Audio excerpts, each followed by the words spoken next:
বাড়িতে বাথরুমে high commode থাকে, হাই কমোডের ঢাকনা বন্ধ করে বিসমিল্লাহ বলে ওযু করা যাবে কিনা? কারণ বাথরুমে বিসমিল্লাহ বলা যাবে না। দেখুন, বাথরুমে বিসমিল্লাহ বলা মাকরুহ বা আল্লাহর নাম নেওয়া মাকরুহ, কারণ আল্লাহর নাম অপবিত্র এবং নোংরা কোনো জায়গায় নেওয়া এটা আল্লাহর নামের শানের খেলাফ।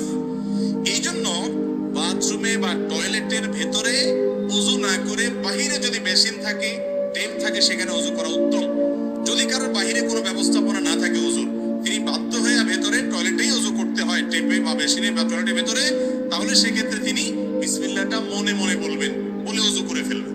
কথা কি বুঝাতে পারছি? বাহিরে যদি বেসিন থাকে বিসমিল্লাহ বলে হাতটা ধুয়ে শুরু করে বাকিটা আপনি বাথরুমের ভিতর করে আসলেন, আর বাহিরে এসে আবার দোয়া পড়লেন, কালিমায়ে শাহাদা পাঠ করলেন। এটা হলো উত্তম এবং নিরাপদ, কারণ টয়লেটে আল্লাহর নাম নেওয়া উচিত না। প্রশ্নকর্তা লিখেছেন যে কমোডের হাই কমোডের ঢাকনা দিয়ে দিলে কোনো সমস্যা আছে কিনা বিসমিল্লাহ বলাতে। তো এটা তো একটা আপেক্ষিক বিষয়। আপাত দৃষ্টিতে মনে হচ্ছে যে ঢাকনা দেওয়াতে তো ময়লা ঢাকা পড়ে গেছে, যার কারণে বিসমিল্লাহ বলা যায়, কিন্তু ঢাকনা দেওয়ার পরও সেটা টয়লেটের জায়গা, টয়লেট ঢাকনা দিলে যে সে টয়লেট না তা তো আর হয় না। একটা উত্তম পদ্ধতি হলো, অনেক ওলামায়ে কেরাম পরামর্শ দিয়েছেন যে অনেকের বড় টয়লেট থাকলে বিশেষ করে সুযোগ থাকে, কমোডের যে কমোড বা প্যান যেটা থাকে এটার সাথে আপনার টেপের মাঝখানে আড়াল দেওয়া।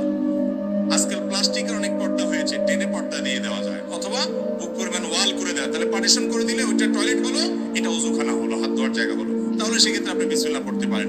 আর এত যদি অসুবিধা হয় তাহলে বাইরে ওযু করেন, অথবা বিসমিল্লাহটা বাইরে করেন। আর ভিতরেও যদি করতে চান ওযু হবে, কিন্তু বিসমিল্লাহটা মনে মনে করবেন।